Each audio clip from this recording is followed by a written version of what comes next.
હું કેયુ ડામોર, નાયબ કાર્યપાલક ઇજનેર હરણાવ જળાશય યોજના તબક્કો 2.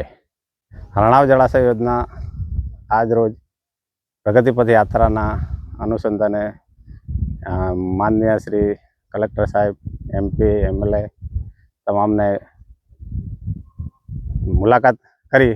એમાં આપણી યોજનામાં હરણાવ જળાશય યોજનામાં એની ફૂલ કેપેસિટી જે કહેવાય એનો 21.67 MCM એનો કુલ જથ્થો છે. એની FRL સપાટી કહેવાય જે 332 મીટર એ પૂર્ણ સપાટી પૂર્ણ ક્ષમતાએ આપણો FRL લેવલ છે.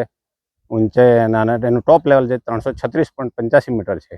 આપણી આ યોજના થકી વિજયનગર તાલુકાના 12 ગામોને 1561 હેક્ટરમાં સિંચાઈનો લાભ આપીએ છીએ. તેમજ ખેડબ્રહ્મા તાલુકાના 12 ગામોને 1879 મળી કુલ 3440 હેક્ટરમાં આ યોજના થકી આપણે સિંચાઈનો લાભ આપવામાં આવે છે. તદુપરાંત ચોમાસાની અંદર ખેડબ્રહ્મા તાલુકાના તળાવો ભરવાનું કામગીરી પણ આ યોજના થકી કરવામાં આવે છે, જેથી એના પરથી થકી પણ વધારે સિંચાઈનો લાભ આપવામાં આવે છે.